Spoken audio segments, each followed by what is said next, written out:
in the modern world there are many books written on and seminars held about personal relationships and how we should deal with others in the absence of traditional culture. Various self-styled gurus are advising on how we should behave. This is especially prominent in the Western world, but as you're all well aware, the gulf between the West and the East is much less than it used to be, and much of the Western ideas or Western mannerisms, usages, etc., they are very much influential in India also. So one of the important principal points that these New Age gurus, as they are called, they emphasize is that of empathic listening. And this appears to be derived from Freudian psychoanalysis, that the psychoanalyst should listen to what empathically. You know what that means? It means similar to sympathetically. It's sharing in their or distress or happiness or whatever it might be. Mostly distress. People don't go to psychoanalysts to express their happiness. They go to express their distress.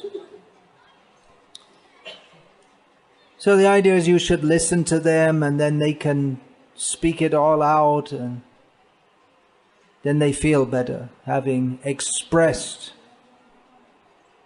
what is in their mind.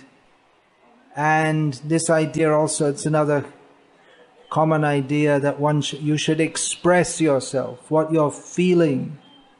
You should get it out, get your ideas out and emotions out, and everyone should express their opinion. In fact, one of these cell phone companies is Airtel, isn't it? Their advertisement is "Express yourself."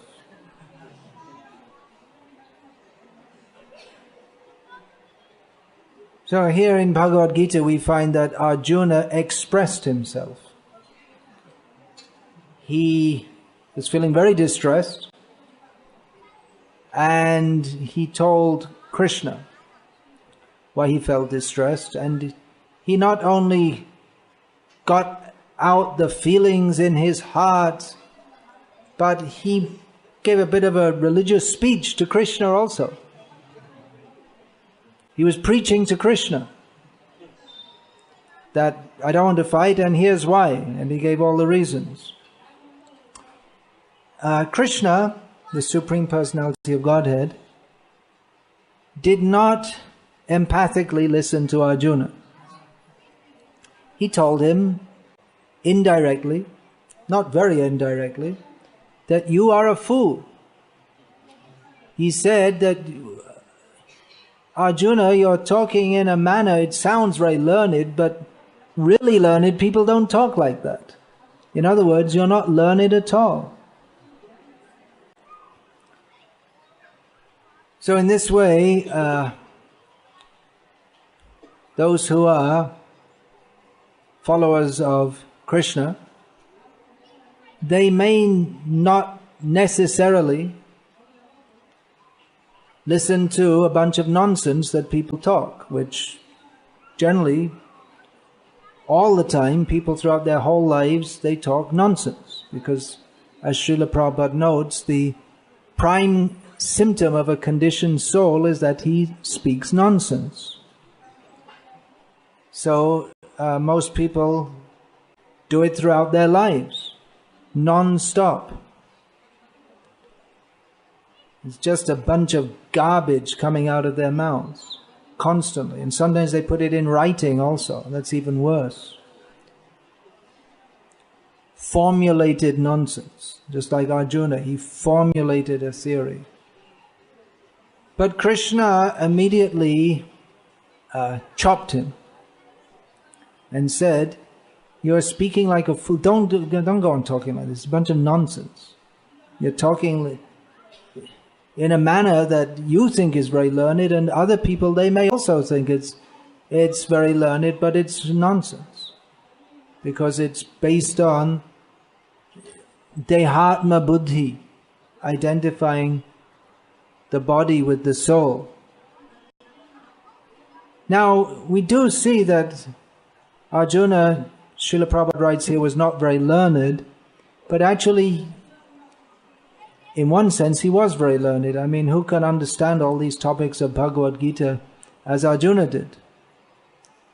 And Arjuna asked questions to Krishna, which shows that he wasn't totally ignorant of the Vedantic concepts which Krishna was speaking about. These are Gita. Bhagavad Gita is known as Gita Upanishad. So we find in Bhagavad Gita the summation of all the topics in the Upanishads.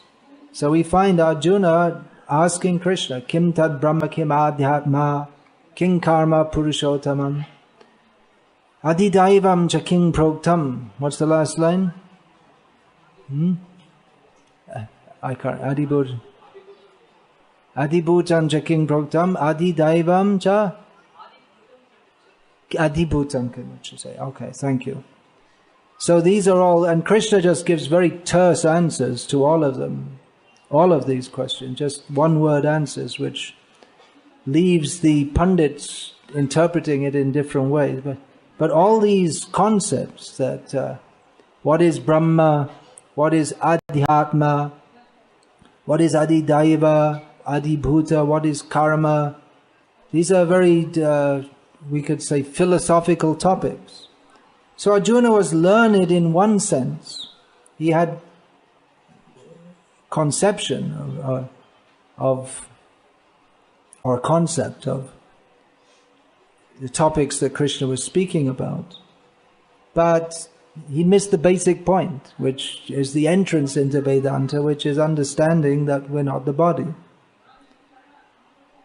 So Krishna, and he, on the basis of that, he was talking religiously. He was talking in terms of dharma. Arjuna's main argument for not fighting was that adharma bhivavat Krishna, there will be adharma.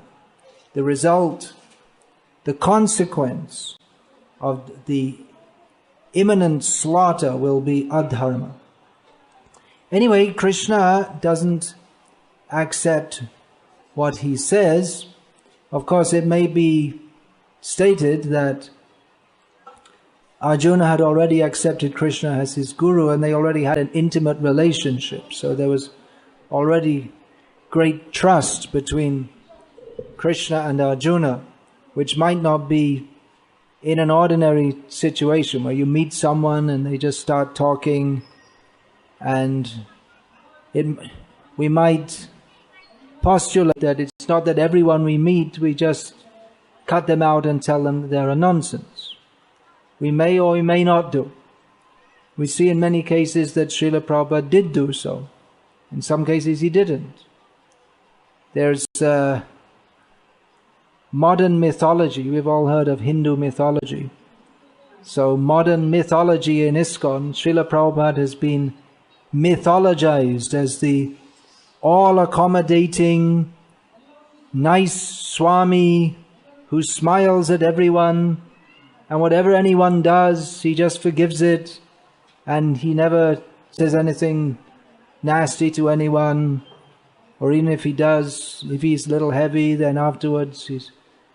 Whatever it is, there's a kind of confabulated Prabhupada. Confabulation is a psychological term in which you imagine something to be true, and then you take it to be absolute reality, even though it's just your imagination. So there's imagine Prabhupada as someone who is very nice and just smiled at everyone all the time. And as one of my godbrothers has been propagating a lot, that Srila Prabhupada did speak very strongly and said that scientists and various scholars, they're demons and animals and other terms he used, but when Srila Prabhupada met them, he was always very polite and treated them. This is what one of my godbrothers is postulating, but another of my godbrothers, these are senior godbrothers, GBC men, pointed out that the Sadaputa Prabhu, another of our godbrothers who passed away recently, he had told this other godbrother, who was rebutting the idea of the always polite to scholars Prabhupada, that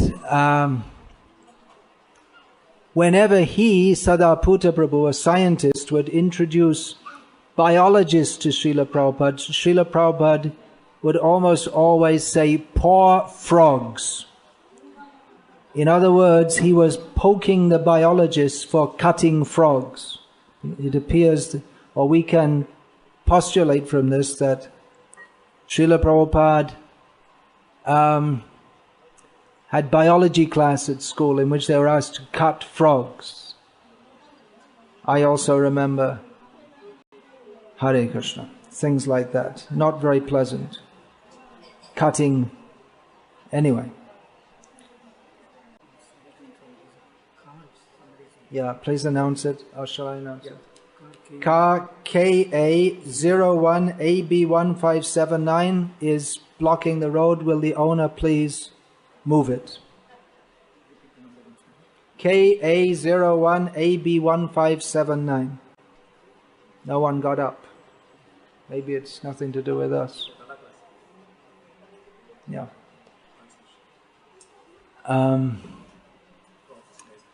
Sorry? Frog dissection. We're back to frog dissection. Anyway,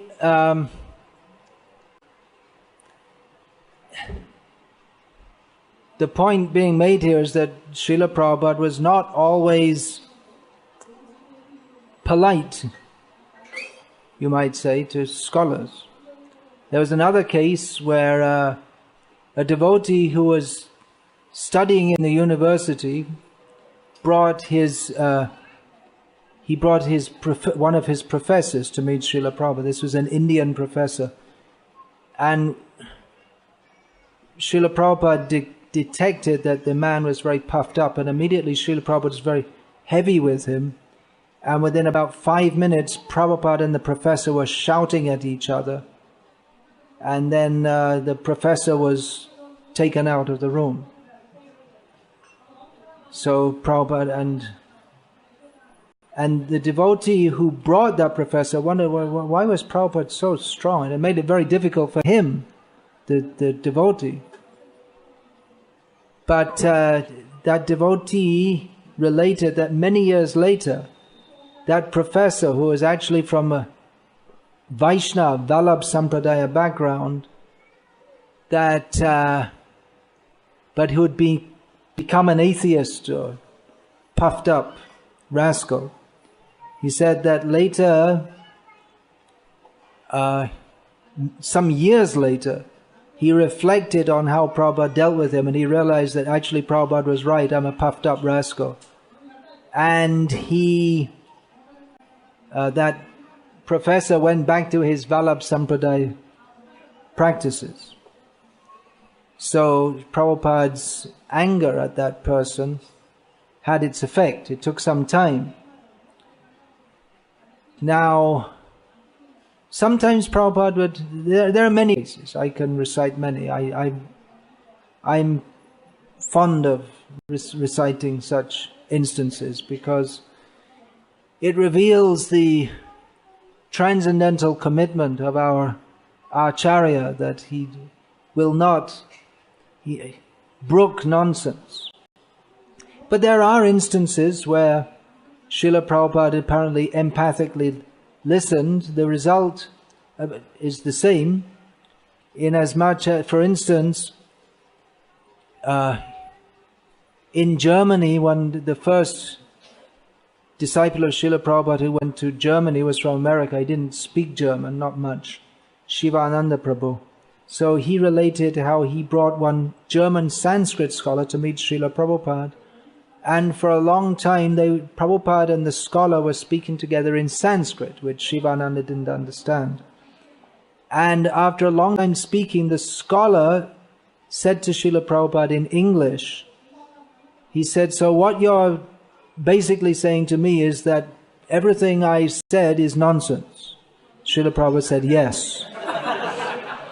So they spoke for a long time, and generally people who speak in Sanskrit think they have an advantage over others, and that automatically shows them to be in a better position than others. But Srila Prabhupada also spoke Sanskrit, and he revealed to that person by scholarly discussion that he was talking nonsense. So it's not just that by speaking Sanskrit or knowing Sanskrit that one becomes tattvavit, a knower of the fact of reality.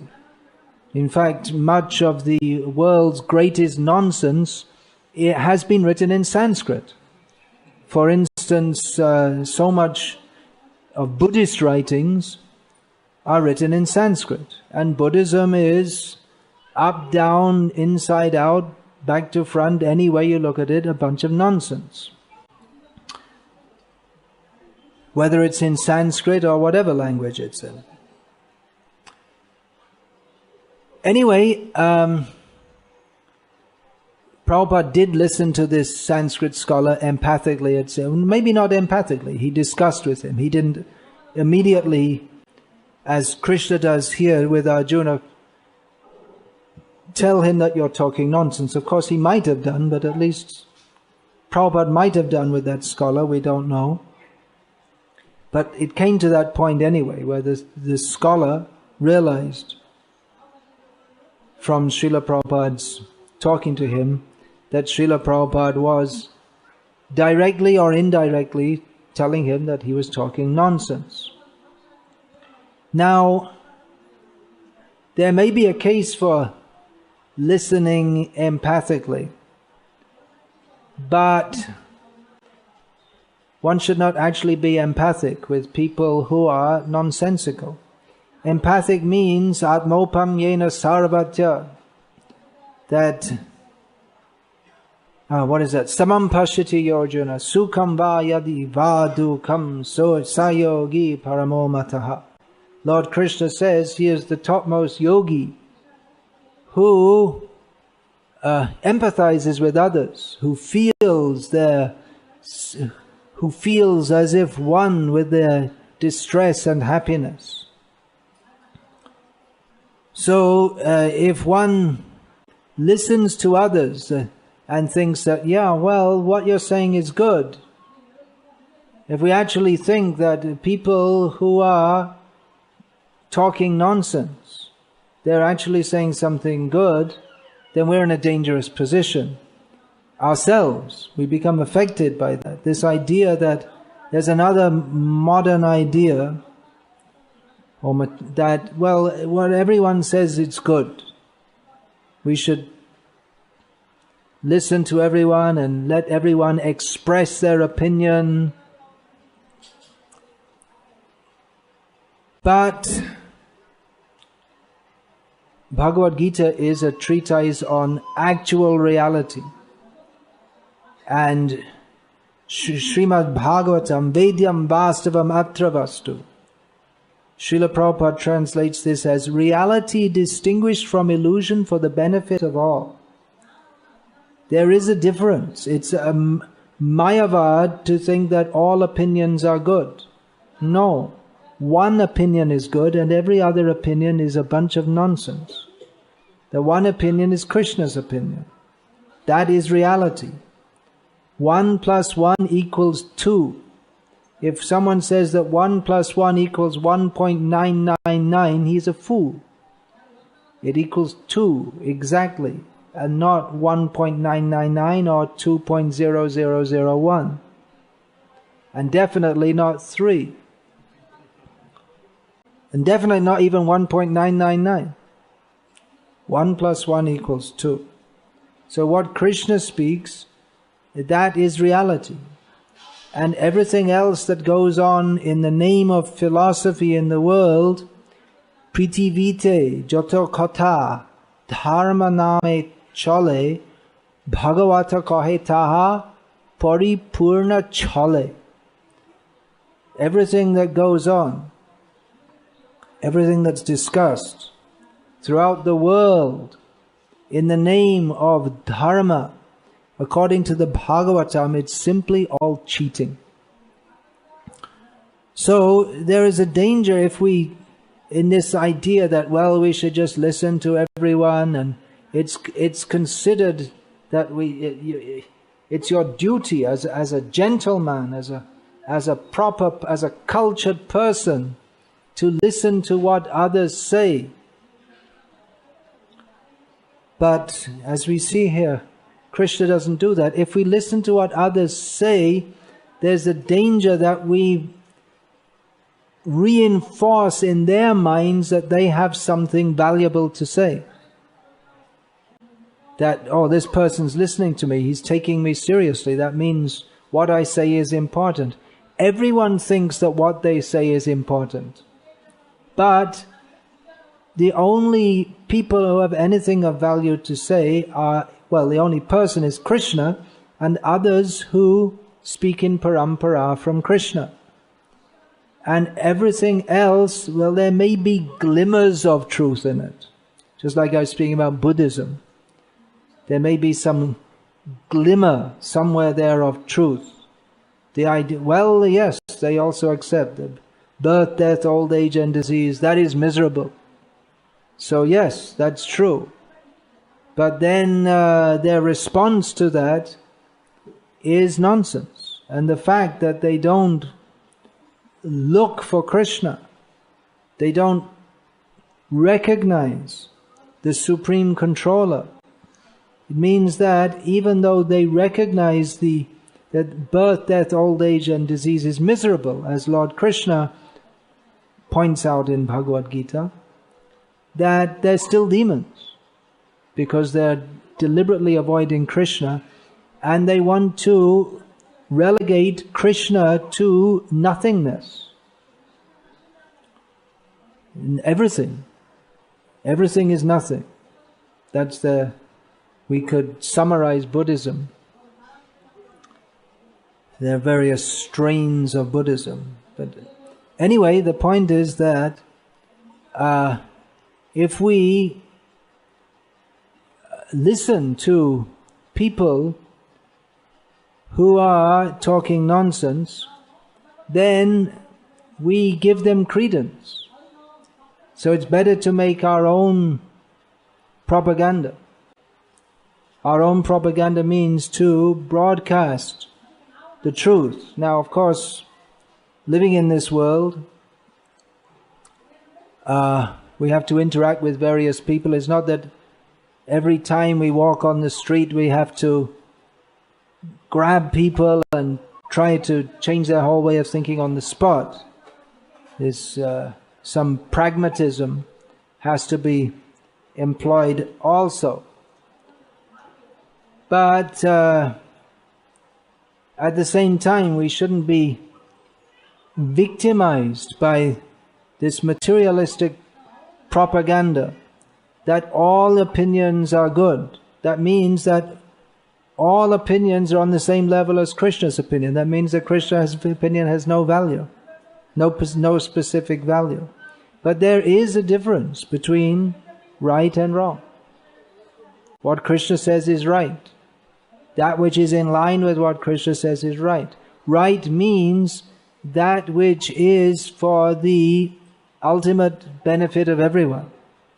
And any discussion or idea or philosophy which does not focus us on and propel us toward surrender to Krishna, it is avoiding that point and therefore diverting us from that which is actually beneficial. Therefore it is of the nature of non-truth.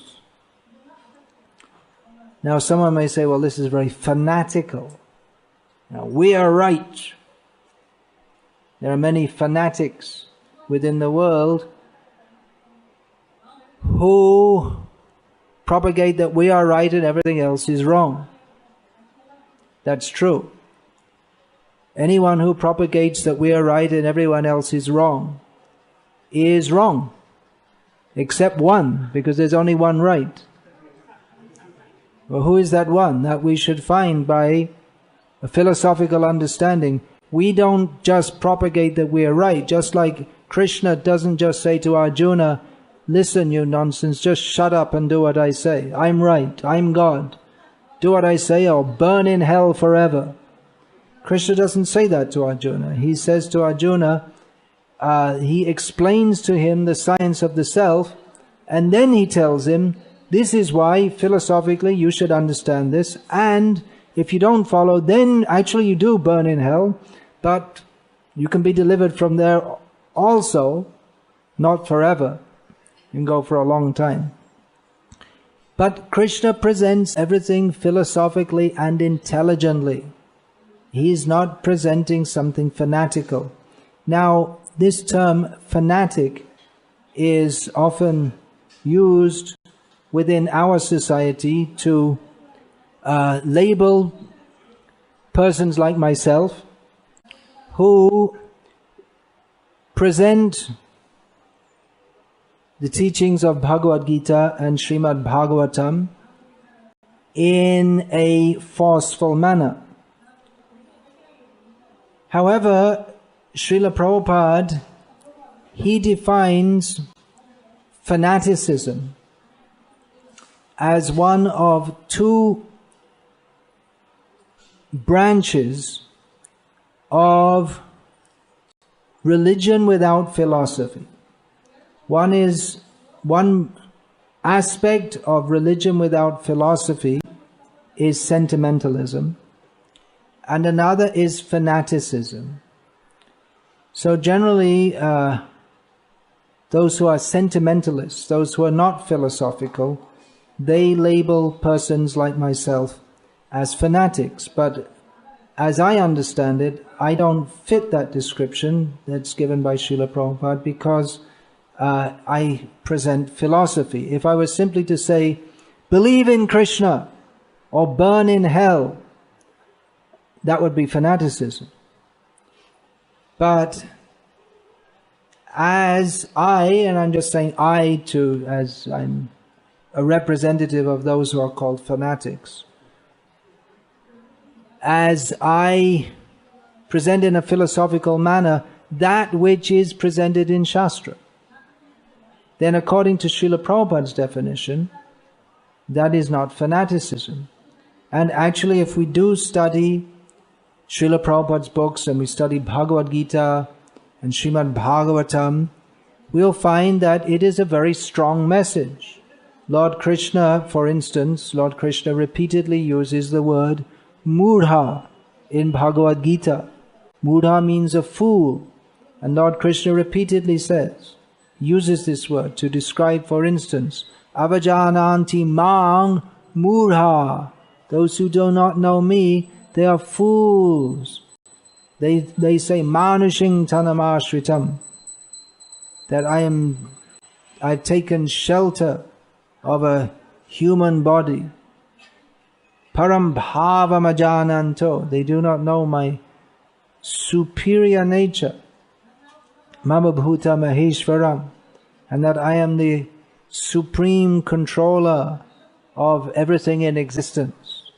So Lord Krishna speaks very strongly because it's a very strong situation. It's a very intense situation, that if we don't know Krishna, we have to suffer intensely. birth after birth after birth.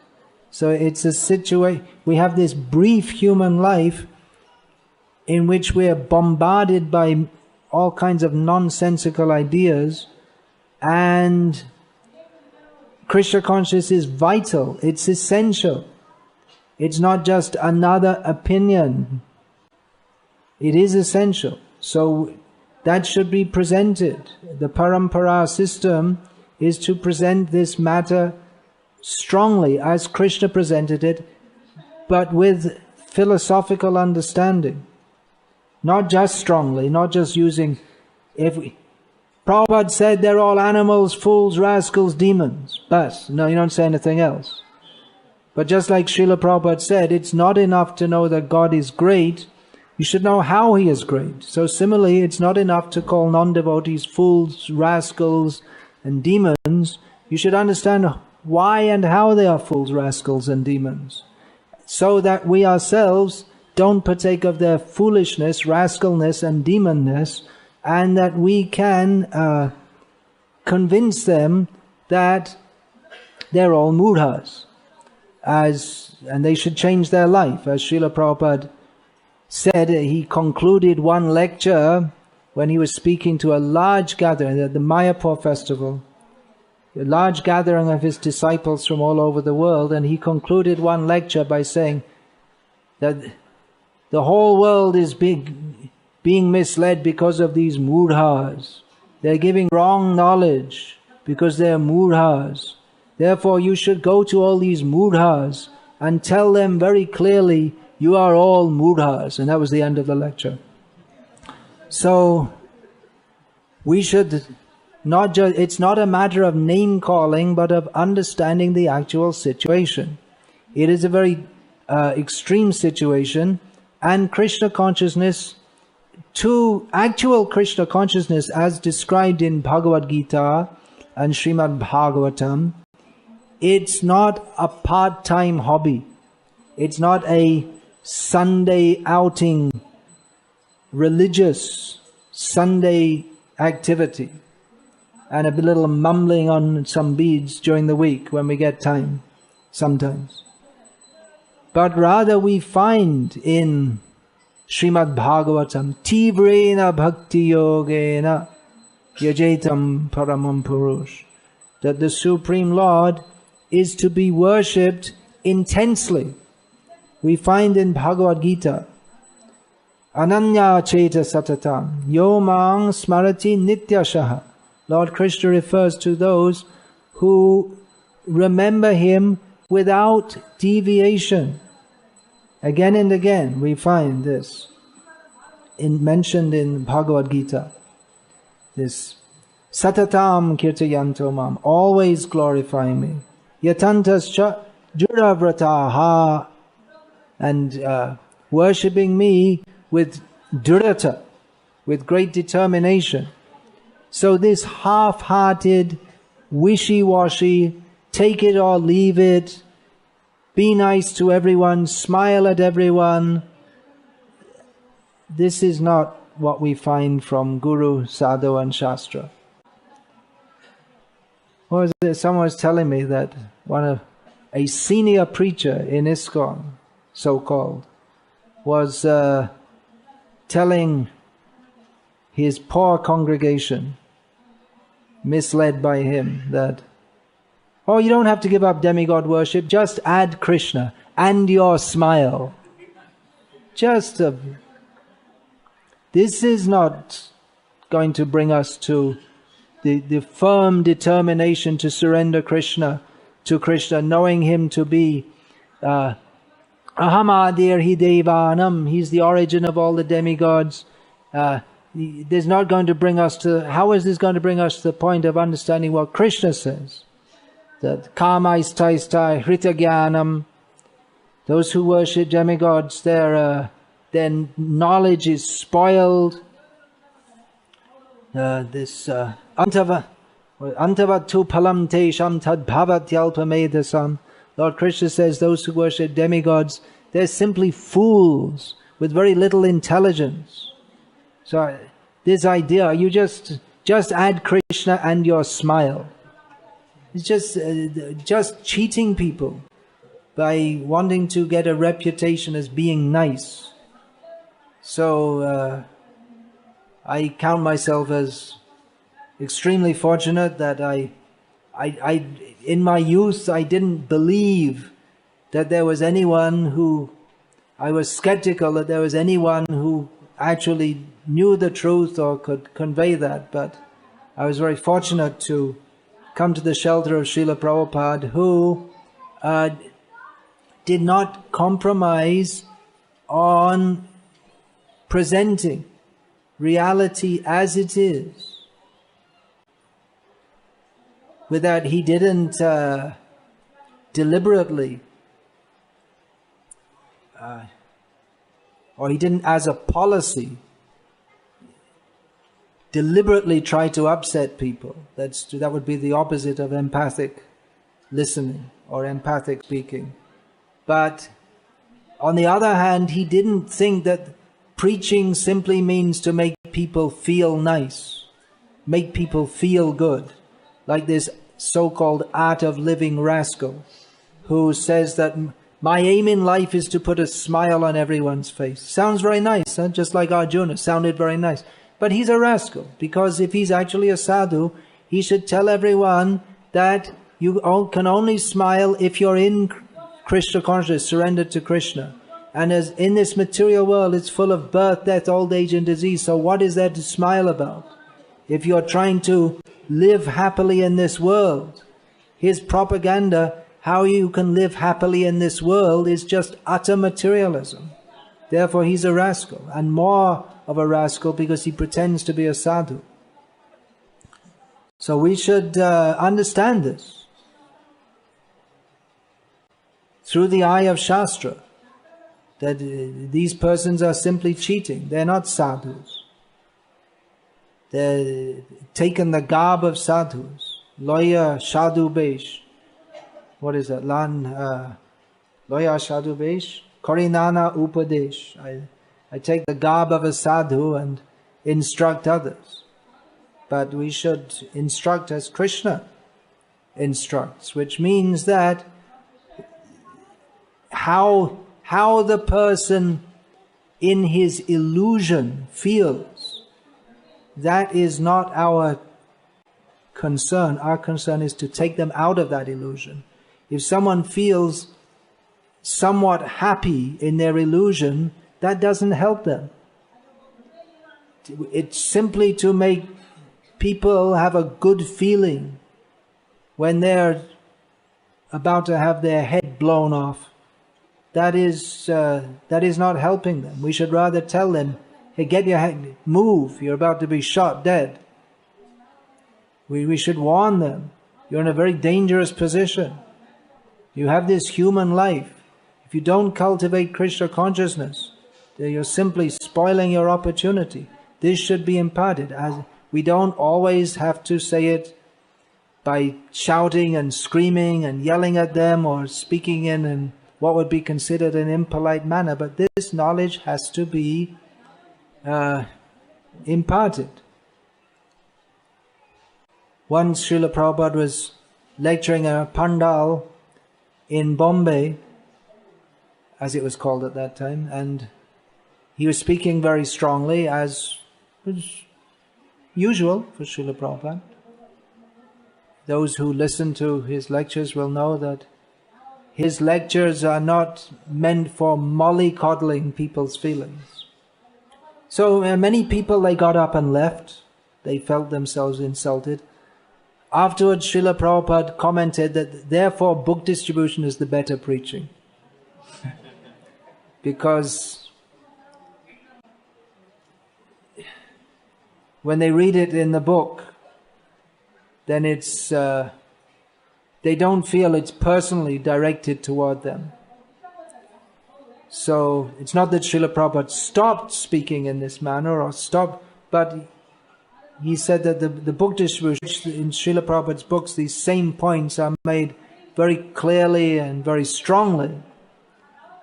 But Srila Prabhupada considered that better preaching than lecturing. Again, it's not that lecturing should stop, or speaking to people individually should stop, or speaking in a manner that they can speaking in a manner non-empathically, that should stop. But Srila Prabhupada said that book distribution, that is better preaching. So even if someone speaks in a very learned manner, and often it sounds very good, just like Srila Prabhupada, one devotee told me, one of my godbrothers told me that he became convinced about Srila Prabhupada when he heard Srila Prabhupada talking about the United Nations as a bunch of dogs barking. Because at that time, nowadays everyone knows the United Nations is a bunch of dogs barking. I mean, more or less. Everyone knows that it's a cheating organ. Well, anyone who's got a little awakened intelligence can understand it's a political body. It's not really concerned with the welfare of others. But at that time, everyone thought, oh, United Nations, very noble. And Srila Prabhupada was the first to point out that it's just a bunch of dogs barking. If you bring a bunch of dogs together, how are you ever going to unite them? You have to make them into human beings. Then there's a question of unity. Otherwise, the flags are always increasing, Srila Prabhupada pointed out. Outside the United Nations building, the number of flags is increasing. That means the nations are becoming more disunited. So he became convinced that, oh, here's someone who has such insights. He became convinced by Srila Prabhupada's analysis. So Krishna took a very strong position as an instructor, not as... Sometimes we hear the word guru translated as spiritual guide, but Srila Prabhupada translated it as spiritual master. Guide means that, well, someone tells you something and you can take it or leave it. But master means take it. That you have to take it. You're controlled. One submits oneself to be controlled by the guru. So nowadays it's more like do-it-yourself bhakti. Like you think you just pick up a book and you learn something, and then you accept a guru, put his picture on the wall and wave some incense at him and take his blessings for doing whatever you like. But that's not what a guru means. That's not how Krishna took the role of a guru. He instructed Arjuna thoroughly. But he was not wishy-washy with Arjuna. He made everything very clear. He didn't accept that Arjuna's professed learned words or high-sounding sentiments, Krishna didn't accept. That actually your intention is very good. So we should know this, that it's not that everyone who seems good or seems to be spiritually advanced, that they are good or they are spiritually advanced. We have to test according to the guidelines of Guru, Sadhu and Shastra. In this test, Arjuna, he thought, wow, I really got a good argument there. I mean, there's nothing Krishna can say. It's a fact. I got it right, and there's... But Krishna immediately said, no, you got it all wrong. So similarly, people, they may seem to be very good, just like I was saying, art of living. And many people, the general consensus seems to be that this certain rascal, I'm just using him as an example, there are so many, that he's very good, but he's not good. Because even though he speaks on the Upanishads sometimes maybe, and he speaks, I don't know what he speaks, it must be a bunch of nonsense, whatever it is, but you always see him with a smile. He certainly doesn't speak to people to surrender to Krishna, because we don't see that his so-called followers, they surrender to Krishna. So that immediately proves that everything he says is nonsense. Whatever he says, however he says it. Be good, be nice. But actually there's no way to be good or to be nice without being Krishna conscious. That includes everyone. Mother Teresa, the great saint, meat eater, living in Calcutta all her life, never took up Krishna consciousness even though she's in the land of Chaitanya Mahaprabhu. Concerned with the body. So many faults are there. If we say this, then people become upset. But the fact is the fact.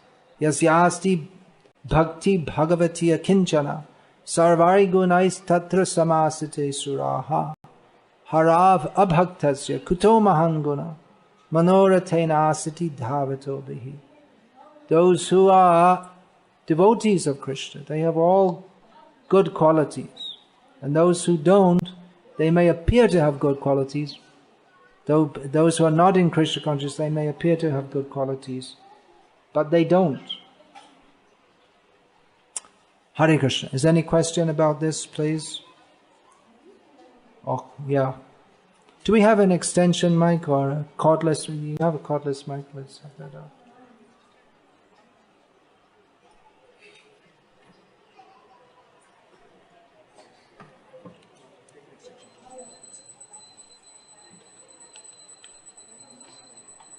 Yeah, ask your question. I'll repeat it.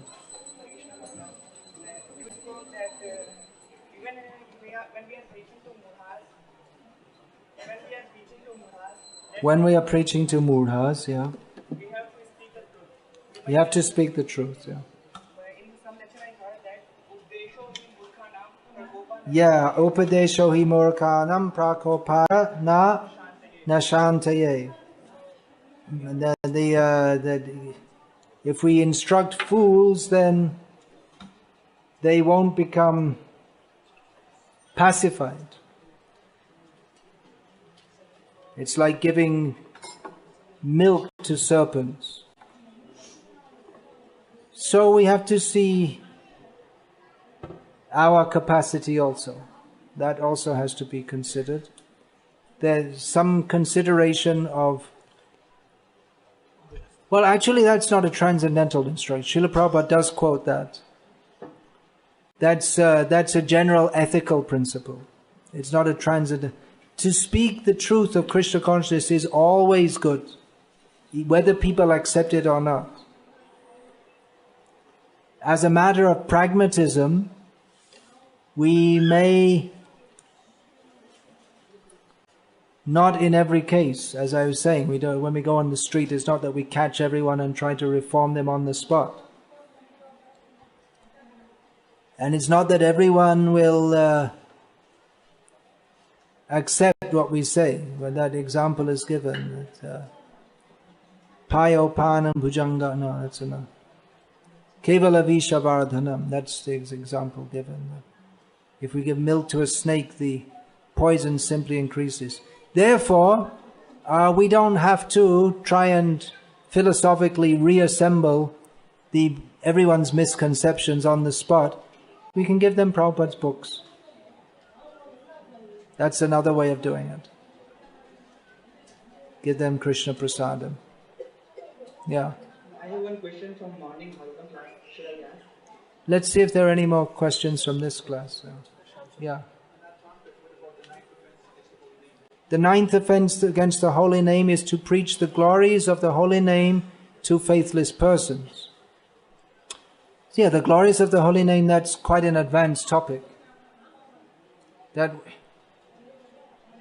So simply to delineate the actual, the basics of reality, as for instance Srila Prabhupada, if we see his basic preaching to the world, there were two topics or 2 points that he repeatedly made.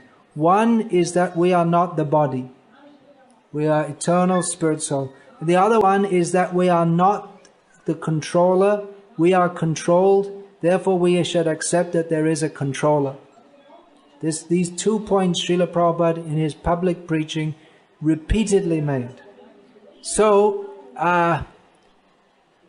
when people are at the level of faithlessness, we should preach to them on these points. When their faith is somewhat developed, that there is a Supreme Controller, then we can introduce that this Supreme Controller is Krishna, and then we come to the point of introducing the glories of Krishna's name. Krishna's name and Krishna are non-different, but it's not that we go to faithless people and tell them that Nama Chintamani Krishna's Chaitanya Rasa Vigraha, then the name of Krishna is fully pure and spiritual and transcendental. It is complete. It's always a liberated sound. We don't get into the intricacies of Nama Tattva with people who have no faith in the holy names of Krishna or in Krishna.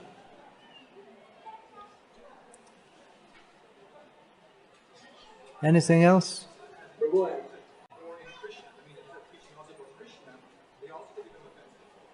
Yeah, if you're preaching about Krishna to people who are faithless, therefore in the beginning they preach that we're not the body, there is a Supreme Controller. And if they accept that there's a Supreme Controller, then the next point is that that person is Krishna. It's not that everything is presented all at once. Yeah, then? Prabhu, I want to ask, if Buddha is the incarnation of Lord Krishna, yeah, then how Buddhist principles are wrong? And I have heard a lot of interviews of Dalai Lama. He never criticizes about Krishna. He believes Krishna is the Supreme God. He believes that Krishna is the Supreme God, and that we should surrender to Him and follow His instructions fully. He surrendered to Buddhism. But wait a minute, he accepts Krishna as the Supreme, then why doesn't he follow Krishna's instructions? Same thing, no? No. Buddha's instructions are different to those of Krishna in Bhagavad Gita. There is some similarity. But Buddha, even though the Buddhists, what is that? Sharanam? Was that the... what is it? Buddham Sharanam Gacchami. But Buddha, he didn't say that. Krishna says, surrender to me. Krishna establishes himself as the Supreme Lord.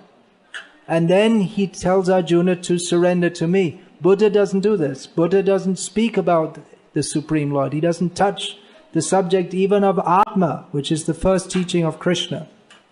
So Buddha, he came for a special purpose.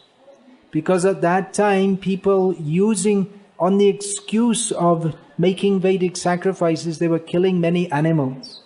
So Lord Buddha spoke that therefore we should not follow the Vedas. What is that? This Nindasi yagya vidher ahaha shruti jatam sadaya hridaya darshita pashughatam keshava dhrita buddha sharira jaya jagadisha hare. Lord Buddha decried the Vedas because the Vedas were being misused. And because people were using the Vedas to be meat eaters. So to get people away from that, because their consciousness was so polluted, he told them, okay, forget the Vedas. But then we find the traditional Buddhists throughout the world, like Dalai Lama, they're all meat eaters. So they lost the point. But those who follow Buddha's principles, they're called Nastic. Vednamaniya bodhoilo Nastic. Because by rejecting the Vedas, they become atheists. So again, it may seem he's speaking something very good. Dalai Lama speaks of peace, but where's the peace for the animals that he's eating? That's Buddha, that ahimsa paramadharma. But the Buddhist idea is that, just like I was in Thailand, which is a staunchly Buddhist country, Theravada, that means hardcore Buddhism. So there are Muslims in that country also, and they are the butchers.